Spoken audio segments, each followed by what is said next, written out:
Apocalipsis capítulo 6. Juan en su visión afirma: vi cuando el Cordero abrió uno de los sellos, y oí a uno de los 4 seres vivientes decir con voz de trueno: ven y mira. Y miré, y he aquí un caballo blanco, y el que lo montaba tenía un arco, y le fue dada una corona, y salió venciendo y para vencer. Cuando abrió el segundo sello, oí al segundo ser viviente, que decía: ven y mira. Y salió otro caballo, bermejo, y al que lo montaba le fue dado poder de quitar de la tierra la paz, y que se matasen los unos a los otros, y se le dio una gran espada. Cuando abrió el tercer sello, oí al tercer ser viviente, que decía: ven y mira. Y miré, y he aquí un caballo negro, y el que lo montaba tenía una balanza en la mano, y oí una voz de en medio de los 4 seres vivientes que decía: 2 libras de trigo por 1 denario, y 6 libras de cebada por 1 denario, pero no dañes el aceite ni el vino. Cuando abrió el cuarto sello, oí la voz del cuarto ser viviente que decía: ven y mira. Miré, y he aquí un caballo amarillo, y el que lo montaba tenía por nombre Muerte, y el Hades le seguía, y le fue dada potestad sobre la 4ª parte de la tierra, para matar con espada, con hambre, con mortandad y con las fieras de la tierra. Cuando abrió el 5º sello, vi bajo el altar las almas de los que habían sido muertos por causa de la palabra de Dios y por el testimonio que tenían. Y clamaban a gran voz diciendo: ¿hasta cuándo, Señor, santo y verdadero, no juzgas y vengas nuestra sangre en los que moran en la tierra? Y se le dieron vestiduras blancas, y se les dijo que descansasen todavía un poco de tiempo, hasta que se completara el número de sus consiervos y sus hermanos, que también habían de ser muertos, como ellos. Mas cuando abrió el 6º sello, he aquí hubo un gran terremoto, y el sol se puso negro, como tela de cilicio, y la luna se volvió toda como sangre. Y las estrellas del cielo cayeron sobre la tierra, como la higuera deja caer sus higos cuando es sacudida por un fuerte viento. Y el cielo se desvaneció como un pergamino que se enrolla, y todo monte y toda isla se removió de su lugar. Y los reyes de la tierra, y los grandes, los ricos, los capitanes, los poderosos, y todo siervo y todo libre se escondieron en las cuevas, entre las peñas de los montes. Y decían a los montes y a las peñas: caed sobre nosotros, y escondednos del rostro de aquel que está sentado sobre el trono, y de la ira del Cordero, porque el gran día de su ira ha llegado, y ¿quién podrá sostenerse en pie? Vamos a orar al Señor, vamos a pedirle que Él nos hable por su palabra, que podamos entenderla y recibirla. Señor, venimos ante ti sabiendo que cómo podremos entender estas palabras, su sentido y propósito, su mensaje para nosotros hoy, si no es por la guía y la dirección, el discernimiento de tu Santo Espíritu. Queremos, Señor, que sea Él, aquel que llevó a toda verdad a aquellos que nos han dejado esta palabra por escrito, el que también nos dé la iluminación, el discernimiento para poder entender sus palabras, porque son palabras tuyas. Nos vienen a ti, Señor, por medio de esta visión de tu Hijo, a Juan y a nosotros hoy en nuestra situación y circunstancias. Guárdanos, Señor, del error y de la especulación, y todo aquello, Señor, que sea falso o equivocado, quítalo de nuestra mente.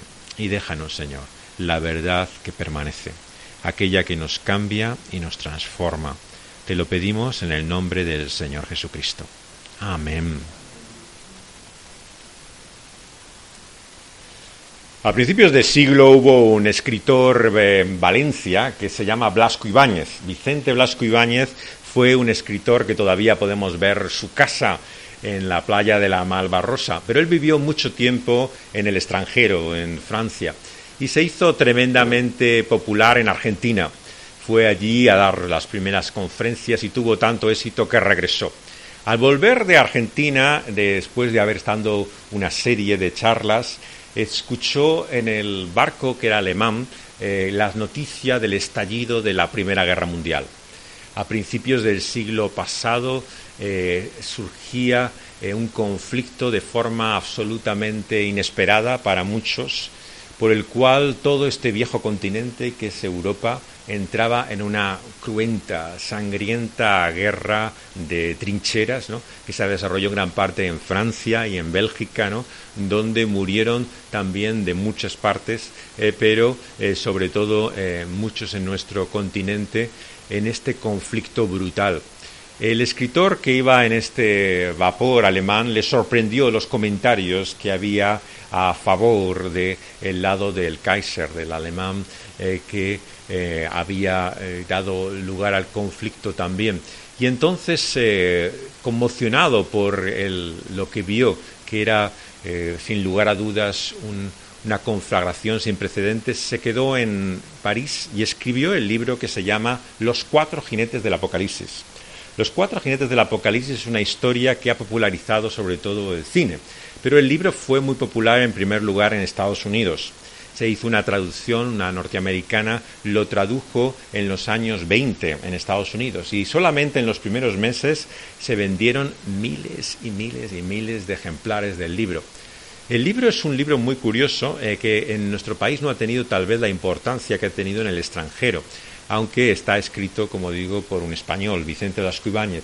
En el libro cuenta cómo una familia argentina se divide, ¿no?, a causa de la guerra en dos partes, según los que tienen un origen francés y los que tienen un origen alemán. Y las dos partes de la familia acaban en un conflicto incluso de conflagración y de enfrentamiento físico, ¿no? Y el libro dio a conocer esta expresión que viene de este capítulo que hemos leído de la Biblia, con la que comienza, los cuatro jinetes del Apocalipsis. Se llevó primero al cine, en una versión en cine mudo, que hizo Rodolfo Valentino, que era el galán latino de aquella época, ¿no?, que murió también joven, y luego se hizo otra versión ya posteriormente en color con actores muy famosos también en Hollywood, en Estados Unidos, ¿no? Y fue tremendamente popular. Lo que vemos en historias como esta de los cuatro jinetes del Apocalipsis es cómo el conflicto, la lucha, las guerras, ¿no?, parece de alguna forma ser prefigurado, anunciado en este texto de la visión de Juan que aquí encontramos. La visión del capítulo 6 está enclavada dentro de lo que se ha dado en llamar los sellos, ¿no?, los 7 sellos.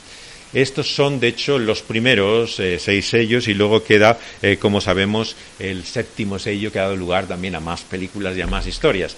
Pero hoy vamos a hablar de estos primeros sellos de los cuales habla el capítulo 6 y que comienza, ¿no?, también con esta descripción de los cuatro jinetes del Apocalipsis. Pero vamos a verlo en su contexto, como la palabra de Dios nos muestra. En este mundo, en esta vida, hay sufrimiento, hay guerras, hay calamidades terribles, ¿no? Y el hombre no cesará nunca de preguntarse por qué. ¿Por qué? Desde luego es algo natural en el ser humano el preguntarse por qué existen todos esos conflictos, ¿no?, y angustia. El apóstol Santiago nos dice de dónde vienen las guerras, ¿no? Vienen de la guerra y conflicto que hay en nuestro propio corazón. El ser humano está lejos de ser esa criatura bondadosa, amable y llena de buenas intenciones con las que tantas veces se presenta. El ser humano se idealizó a lo largo del siglo XVIII con la Ilustración y se pensó de él que era un ser bueno, naturalmente bueno, en su esencia, ¿no? Y surge ese dogma casi considerado indiscutible de la modernidad, que es la bondad natural del hombre. Según esa idea, lo último que podemos decir del ser humano es que no es bueno. Y, por lo tanto, cuando se considera la realidad de lo que pasa en el mundo, ¿no?, nos enfrentamos a unas evidencias que contradicen lo que es el dogma, la creencia, la filosofía, ¿no?, de gran parte de la modernidad. ¿Por qué? Porque surgió en el mito del progreso, la idea de que la sociedad iba a mejorar y que en el siglo XIX se pensaba que igual que se extendía la civilización por todo el mundo conocido, la técnica se desarrollaba, ¿no?, se iba a llegar a una sociedad cada vez mejor. y los seres humanos iban a convivir en esa armonía, fraternidad, que 2 guerras mundiales, como sabemos, a comienzos del siglo XX, va a destruir de fondo. Y la palabra de Dios nos muestra aquí la realidad de cómo le es enseñada a Juan en esta visión la realidad de lo que va a ocurrir. Dice que el Cordero abrió uno de los sellos. El Cordero es aquel que Juan ha visto que está sentado en el trono. La gran sorpresa, claro, de la visión de Juan es que el que reina, el que gobierna, el que está en el trono, es un cordero. Un cordero entonces, como ahora, es un animal apacible, pacífico, que no se resiste, ¿no? Es alguien que difícilmente relacionamos con la fuerza, con el poder, con todo lo que significa la potencia, ¿no? Sin embargo, lo que Juan nos muestra es que el que gobierna el universo es el crucificado, que es ese Cordero de Dios que nos anuncia el otro Juan, el Bautista, al comienzo del Evangelio. Ese Cordero de Dios que ha venido a este mundo, que no estaba en este mundo, pero que a él vino, que no era de él, pero que vino para quitar el pecado. El problema que produce no solamente todos los conflictos y guerras, sino las contradicciones que hay en nuestro corazón.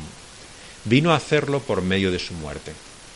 En aquella cruz, en aquel madero en el cual fue sacrificado, el crucificado es así puesto en la visión de Juan como aquel que ha obtenido la victoria, ha cumplido el plan y el propósito de salvación de Dios de este mundo. Y este es el gran misterio, la paradoja del cristianismo. Su aparente fracaso, la cruz, la muerte de aquel su Maestro y Señor, Jesucristo, es sin embargo su gran éxito. Vemos hasta qué punto, por lo tanto, como el mundo ve las cosas, es tan diferente que como Dios las ve. Como Dios las revela en esa visión como una ventana abierta desde la eternidad a nuestra vida, es el Cordero el que reina, es el Cordero el que gobierna. Pero claro, ¿cómo relacionar este Cordero con la ira que viene a continuación? Muchos cristianos han sufrido en su mente, ¿no?, esto que no podían conciliar y relacionar de la Biblia. Sí, Dios es un Dios de amor, pero claro, leemos partes de la Biblia y todo es muy bonito. Nos habla de cómo Dios nos va a traer paz, cómo Dios nos trae felicidad, pero luego lees otros textos, que es de ponerse a temblar. Lo que habla es de castigo, habla de cómo Dios va a mostrar su ira, de cómo Dios va a cumplir su justicia. Y esto, claro, a muchos creyentes incluso les ha llevado a dividir, a separar la realidad de ese Dios. Uno de los errores más antiguos del cristianismo es el que decía que había 2 dioses en la Biblia. Un Dios que no es el verdadero Dios, que es el Dios generalmente que relaciona a la gente con el Antiguo Testamento. Esto es una frase habitual en muchas personas, ¿no? Yo creo en Dios, pero no como ese Dios del Antiguo Testamento, un Dios salvaje, un Dios violento. Yo no quiero saber nada de ese Dios de guerras. Yo creo en un Dios como el de Jesús, un Dios que habla de paz, que habla de amor. Pero el gran mensaje que nos trae este texto, hoy en esta mañana, es que el Dios de paz es el Dios de justicia. Y el Cordero que reina por la cruz y ha triunfado es también el Cordero que muestra su vida al final, como aquí leemos. Por lo tanto, tenemos que hacer un esfuerzo por la ayuda de Dios, ¿no?, para intentar conciliar, unir 2 cosas que en nuestra mente no se juntan. Cuando vemos una manifestación de violencia, de ira, cuando vemos desencadenado, ¿no?, lo que aquí se describe, lo último que se nos ocurre pensar es que haya algo de amor detrás de ello. Y a su vez, cuando pensamos en el amor o en la paz, no entra ahí nada realmente de lo que es la justicia y sus consecuencias.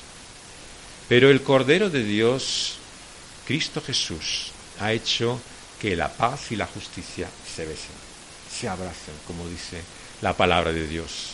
Y en Él está unido lo que nosotros no podemos unir, lógicamente, intelectualmente. por decirlo en una palabra. El león de Judá que reina, el que abre ese libro de la vida que vimos en el capítulo anterior, es también el que nos muestra su ira aquí en este capítulo. El león es el cordero. Nos guste o no, la cuestión aquí realmente no es si este Dios es el Dios que tú quieres. Mucha gente cuando le preguntan, ¿y cree en Dios? ¿Usted es creyente? Dice, bueno, en el Dios en el que yo quiero creer, ¿no? En el Dios en el que me gusta pensar que existe, es un Dios de amor. Y de esta forma nos están diciendo lo que les gustaría, los que ellos quisieran, lo que les parece que debiera ser ese Dios. Pero la Biblia, este libro del cual estamos hablando, lo que nos muestra es a Dios tal y como es. Y eso a nadie nos gusta de entrada, porque no es como nosotros lo imaginábamos. Es un Dios lleno de sorpresas. El gran escritor C.S. Lewis, que fue uno de los grandes defensores de la fe cristiana también en el siglo pasado, describió siempre ese efecto de sorpresa que Dios le producía, ¿no?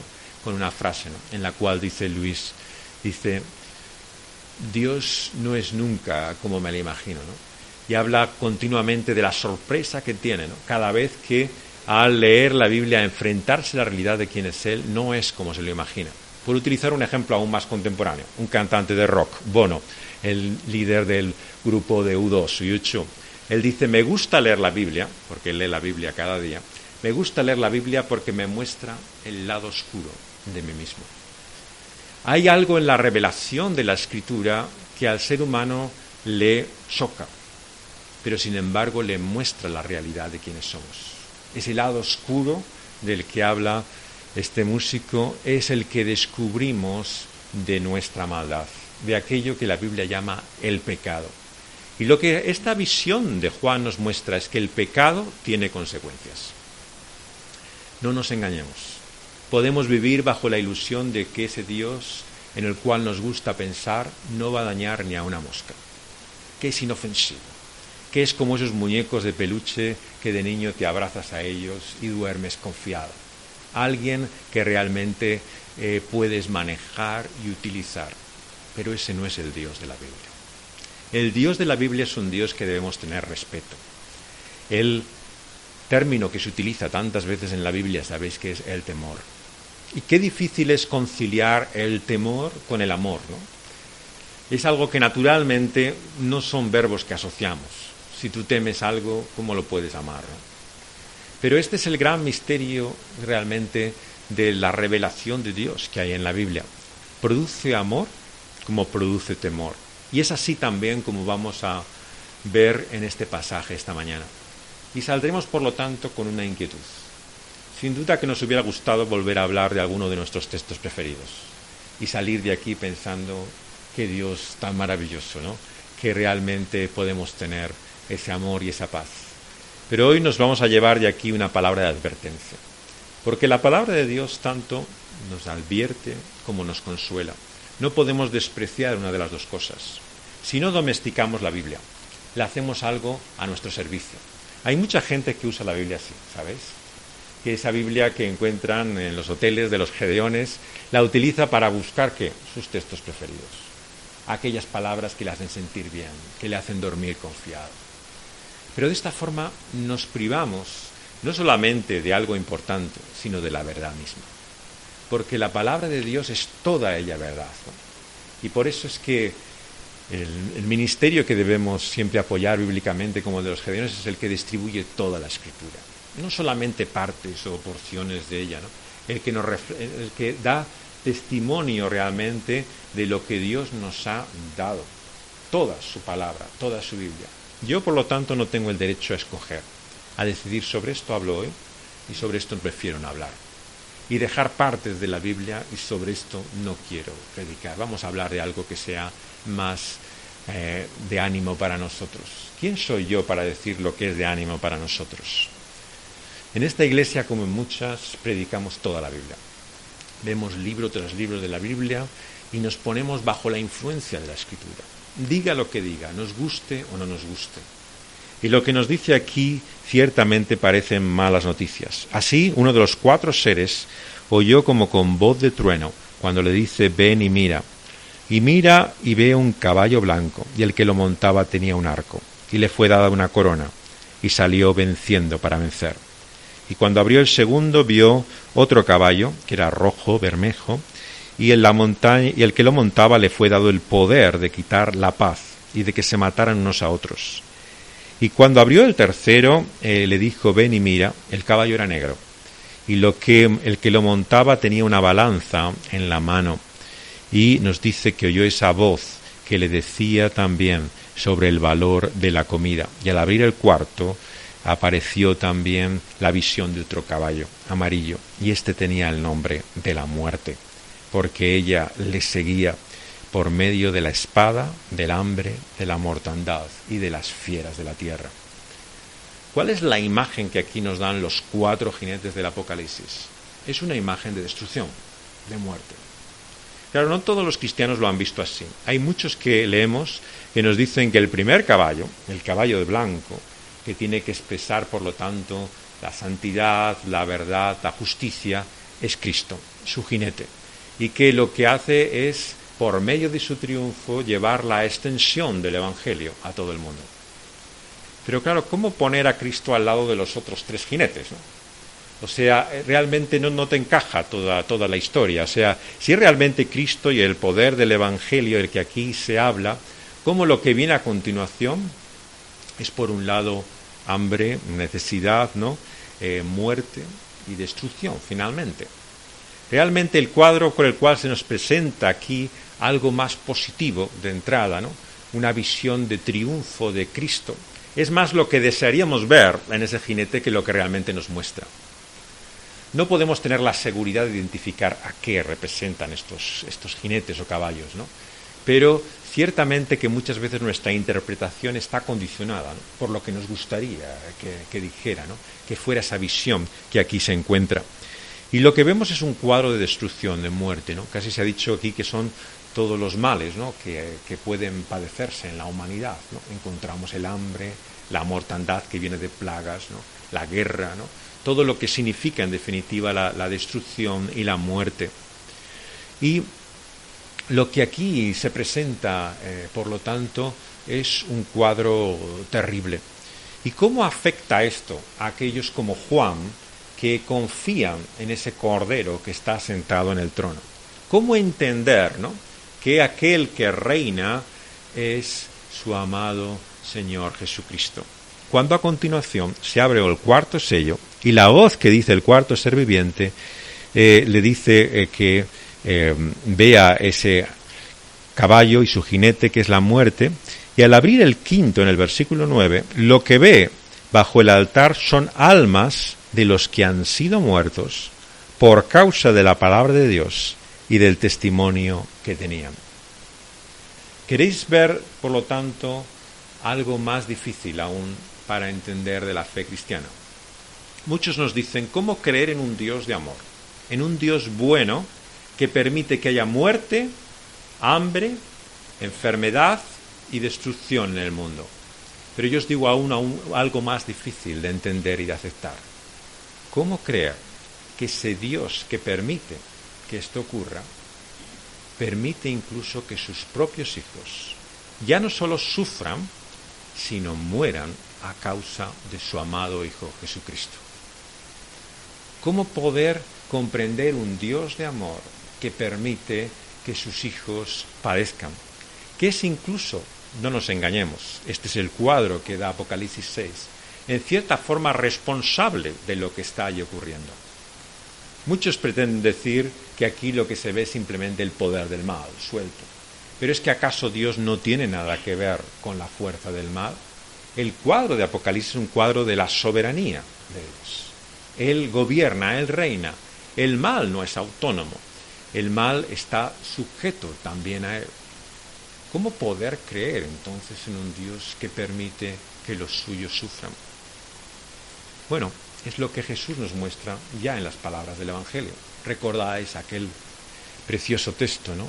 Cuando el Señor Jesús les dice que tiene un Padre en los cielos, el Padre del Señor Jesucristo, que les importa tanto su vida que ni un cabello, un solo pelo de su cabeza caerá sin que Él lo permita. Valen más que cualquier pájaro realmente que está en los cielos o que cae muerto. Para Él son preciosos. Y a continuación, ¿qué es lo que dice? En el mismo texto, exactamente un versículo después. Y os perseguirán y harán incluso que moráis creyendo que hacen un servicio a Dios.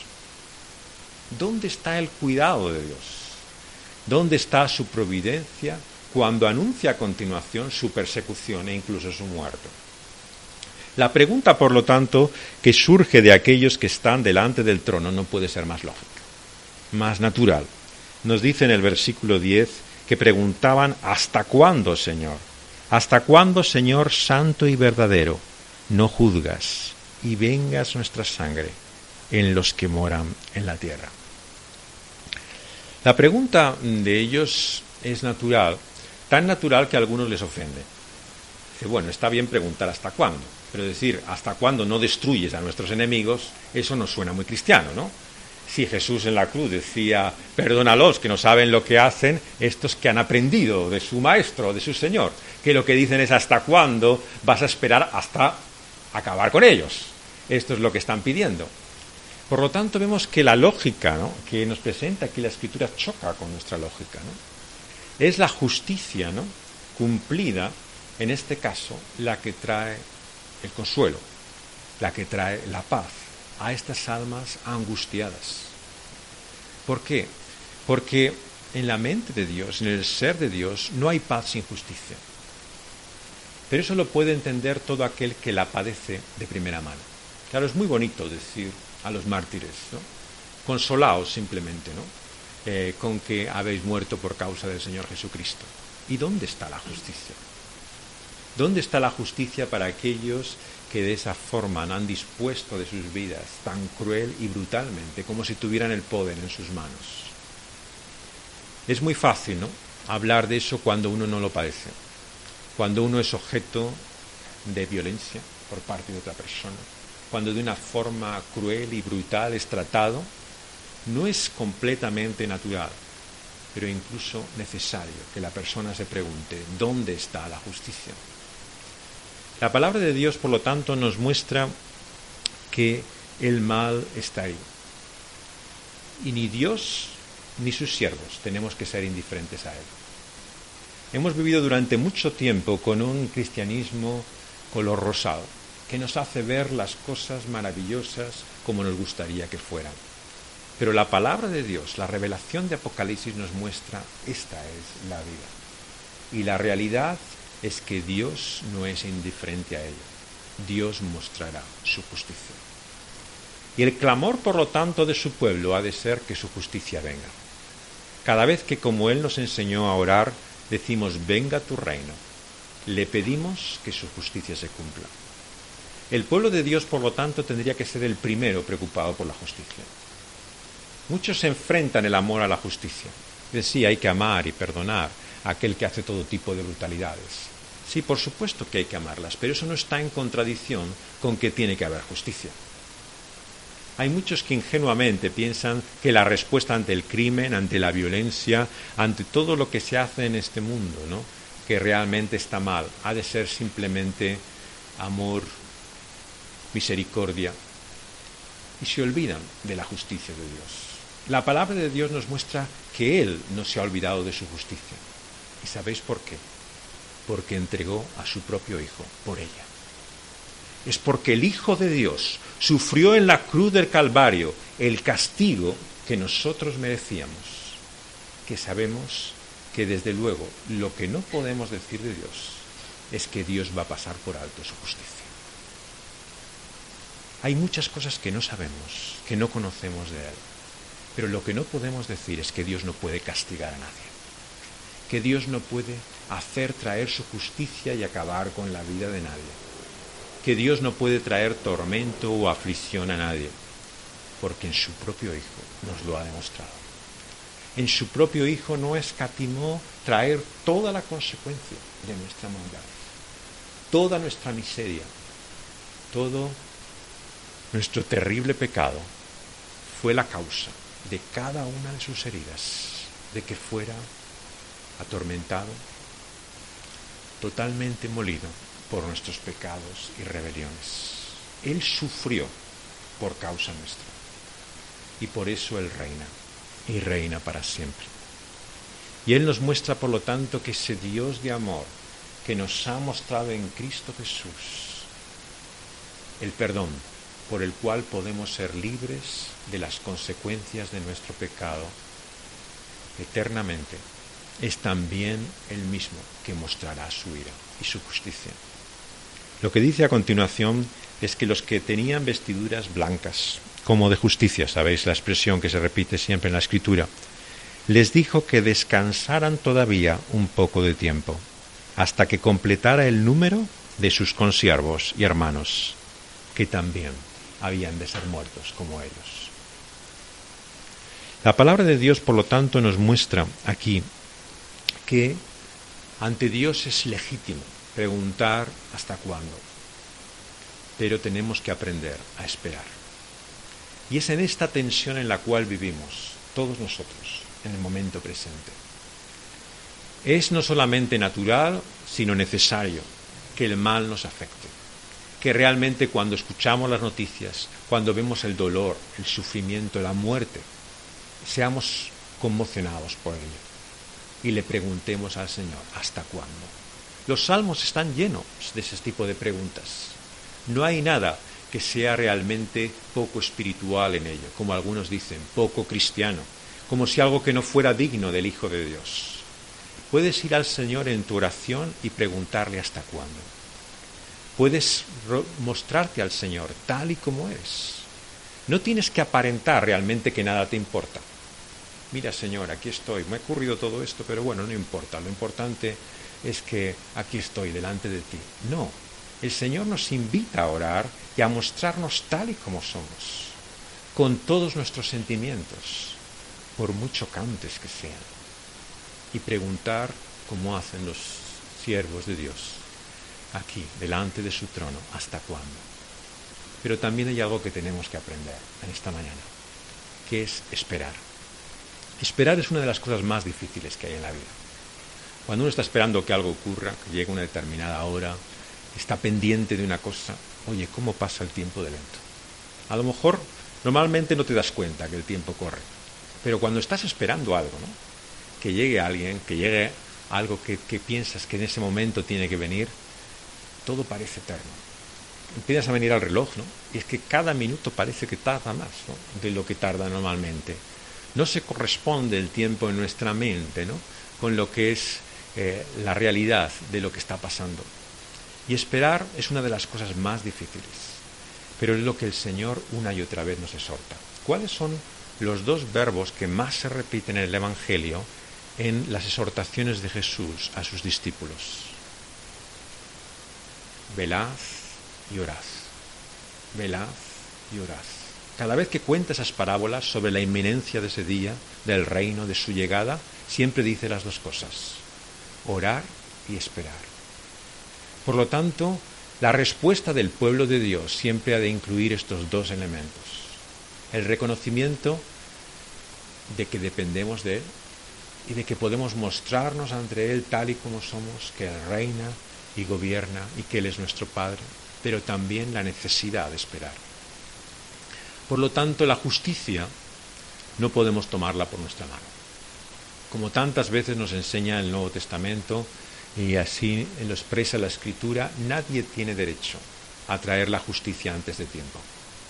Si te han hecho un inmenso mal, una gran ofensa, no te consueles acariciando la idea de venganza. ¿Qué puedes hacer para traer ese mal? Lo que tienes que hacer es esperar, porque el Señor traerá su justicia. El Señor la vindicará.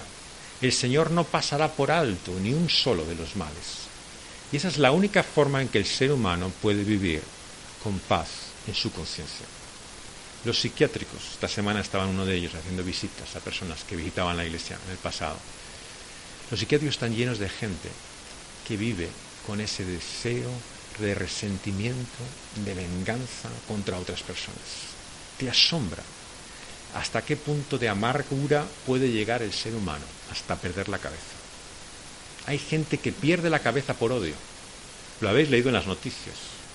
Padres que pueden hasta matar a sus hijos por despecho contra su exmujer. Gente que puede hacer las cosas más increíbles, ¿no?, que el ser humano puede hacer brutalmente solo por odio a otra persona. El odio es una fuerza terrible, maligna, pero que corroe y destruye a la persona. Por lo tanto, cuando uno lo que vive es totalmente inmerso en ese deseo de venganza, lo que acaba es con su propia vida. Finalmente no encuentra paz, no encuentra lo que aquí nos muestra la palabra de Dios, el equilibrio entre decir hasta cuándo, ¿no?, y esperar ese día en que el Señor haga justicia. Solo así podremos encontrar la paz y la conciencia. Solo así podemos perdonar a otros. Cuando se pregunta cómo pueden los cristianos perdonar, los cristianos pueden perdonar porque saben que el Señor conoce, en primer lugar. No hace falta decir, bueno, perdonamos pero no olvidamos, lo que muchos dicen habitualmente. Es que no hace falta que yo olvide, por supuesto que no puedo olvidar además, el ser humano siempre tiene memoria, pero lo importante es que Dios recuerda, no si yo olvido o recuerdo. Y eso es lo que te ha de dar la confianza, las fuerzas para seguir adelante. Y finalmente nuestro texto acaba con este sexto sello. Y hubo un gran terremoto, el sol se pone negro, como tela de cilicio, la luna de sangre, estrellas caen, la higuera deja caer sus higos, el cielo se desvanece como un pergamino que se enrolla, así todo monte, toda isla se mueve. Y los reyes, grandes, ricos, poderosos, como siervos y libres, se esconden y dicen a los montes que caigan sobre ellos y les escondan del rostro de aquel que está sentado sobre el trono. Al llegar al final de nuestro texto vemos ya algo que nos suena mucho más fácil de entender, lo que Jesús había anunciado ya en el discurso de Marcos. Aquí sí que encontramos imágenes conocidas, ¿no? Los jinetes aparecen en Zacarías, ¿no?, se refieren también al juicio, tienen colores, pero no encontramos una explicación que nos ayude a entender esto.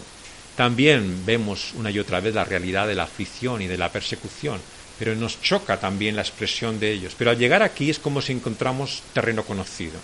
Estos son todo señales de las cuales el Señor Jesús habló ya anteriormente en el Evangelio. ¿Y qué es lo que dicen finalmente estas señales? Nos hablan de una gran conmoción. El Señor va a hacer que todo en lo que el ser humano ha puesto su confianza, aquello que piensa que es su vida, se venga abajo. El ser humano, desde que está en este mundo, ha adorado lo que le rodea, sobre todo lo que está por encima de él. Astros, montes, todo aquello que parece más grande que él, eso es a lo que él reconoce. No hay religión de pueblo alguno, ¿no?, que no preste de alguna forma su respeto, su temor, ¿no?, a aquello que son los elementos naturales. Y lo que Dios hace aquí es destruir todo aquello en lo que ha estado la confianza del hombre. Habla en definitiva del fin de la idolatría. La idolatría es el fin por el cual todo ser humano pone su confianza y su propósito en algo o en alguien en vez de Dios. La idolatría tiene muchas formas, ¿no?, según los pueblos y las personas. Hay tantos ídolos, decía el reformador, como hay individuos. Pero lo importante es que cuando basamos nuestra vida en ellos, encontraremos una gran decepción. Lo que nos anuncia al acabar este texto es que Dios destruirá aquello en lo que confiamos, en lo que basamos nuestra vida, que no sea Él. El pueblo de Dios mismo vive con un corazón dividido. Sirve a Dios, le reconoce como aquel que está sobre todo. Pero ¿qué hacía desde que lo sacó de Egipto en el Éxodo? Hacía ídolos, le reconocía y servía, y pensaba que podía convivir en su corazón el servicio a esos dioses de los pueblos que le rodeaban con el Dios vivo y verdadero. Y una y otra vez Dios le dice lo mismo: escogeos a quién servir. No podéis servir a Dios, señores, a dos señores, dice Jesús, a Dios o a Mamón. No podéis servir a las riquezas, a lo que este mundo puede ofreceros, y al mismo tiempo servir a Dios. Una y otra vez vivimos en esa lucha, todos, creyentes y no creyentes. Tenemos en nuestro corazón cosas y personas en los que basamos nuestra vida. Y el Señor nos dice: mira, esa cosa o esa persona la voy a quitar de ti, sin excepción. incluso nuestros seres queridos. ¿Cuántos hay que lo que viven es para aquel que ama? Eso es lo que importa para ellos. Pues hasta ellos Dios los quitará de ti. ¿Y qué te va a quedar? ¿Qué va a ser de tu vida cuando todo en lo que basas tu confianza y esperanza es quitado por el Señor? Por eso, el gran dilema de la Biblia no es entre creer en Dios o no creer, sino entre creer en el Dios vivo y verdadero, o en cualquier otra cosa o persona para la que vivamos. Hay gente que absurdamente cree que no cree en nada. ¿Cuántos hay que nos dicen, no, si yo no creo en nada? ¿Eso te crees tú? Si no crees en nada, no te levantas cada mañana. Hay algo que mueve tu vida, sea el dinero, sea la persona con la que estás, sea el placer. Lo que busques en la vida es lo que te motiva. El ser humano no puede existir, se autodestruye, si no tiene su esperanza y confianza puesta en algo o en alguien, por muy miserable que sea. Hasta él mismo, su propia capacidad, lo que puede lograr a llegar o alcanzar. El día en que lo pierde ya no tiene nada, y entonces no puede seguir viviendo. Pero todos creemos, servimos a alguien, a algo. Y lo que la palabra de Dios nos dice, y en esta mañana nos lo recuerda, es que nos va a fallar. Aquello en lo que estás poniendo toda tu vida y confianza, un día será quitado de ti. ¿Y qué te va a quedar? Solo queda el Cordero que reina. Y ver su rostro, vemos que para aquellos que han confiado en otras cosas, sea cual sea lo que este mundo nos ofrezca en lugar de él, tantas cosas nos presenta, que solamente Dios puede darnos, pero que son ídolos, que nos dicen que pueden darnos lo que Dios nos da. Y aquí nos muestra que solamente ese Cordero y su rostro nos enfrentaremos aquel día. Y aquellos que estaban en aquel momento, por no ver su rostro, pedían a los montes que cayeran sobre ellos, que les escondieran y ocultaran. Ver el rostro de Dios, el rostro del Cordero, no es cualquier cosa, queridos amigos. ¿Por qué? Porque es verse desnudo, tal y como uno es. Cuando Dios destruye todo en lo que hemos basado nuestra vida, somos tal y como somos delante de Él.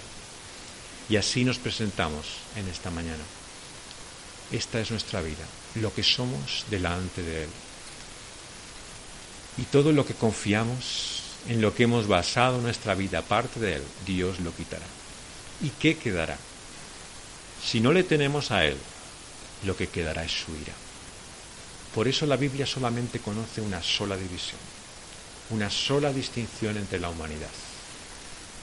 Para la Escritura ya no hay siervos o libres, no hay ricos o pobres, no hay poderosos o débiles, solo hay los que están lavados por la sangre del Cordero, con vestiduras blancas, cantando su gloria, y aquellos que sufrirán su ira, porque todo en lo que han basado su vida será destruido. Y la gran pregunta en esta mañana es: ¿dónde estás tú? Si estás en el lado del Cordero, o si has basado tu vida en otra cosa, porque entonces tienes razones para temer. Porque ¿qué será ver su rostro? Si piensas que estar delante del Señor Jesucristo es simplemente enfrentarte a ese Dios que te va a decir: bueno, no te preocupes, has hecho de tu vida una ruina, vamos, no lo has podido hacer peor, pero en fin, como yo soy un Dios amante y misericordioso, como yo te quiero tanto, lo olvidaremos. Si así piensas que Cristo va a tratar contigo cuando le has ignorado, cuando le has despreciado, cuando has pisoteado la única sangre que puede limpiarte de todo pecado, te engañas. Porque el Señor mostrará su ira. El Cordero la revelará contra todo aquel que le desprecia hasta el final. Todo aquel que le ignora, que dice: tú has venido a este mundo para morir por mí, pero no por mis pecados. Yo no tengo nada de lo que avergonzarme. Quien no se atreve a presentarse desnudo delante del Señor, a enfrentarse tal y como Él es, y recibir la vestidura, la ropa que solamente Cristo puede darnos, su justicia, no podrá resistir en el día de la ira. Solamente hay una forma de enfrentarse ante ese augusto tribunal, que es con las vestiduras blancas que Cristo nos da. Solamente siendo justificados por su sangre podremos huir de su ira.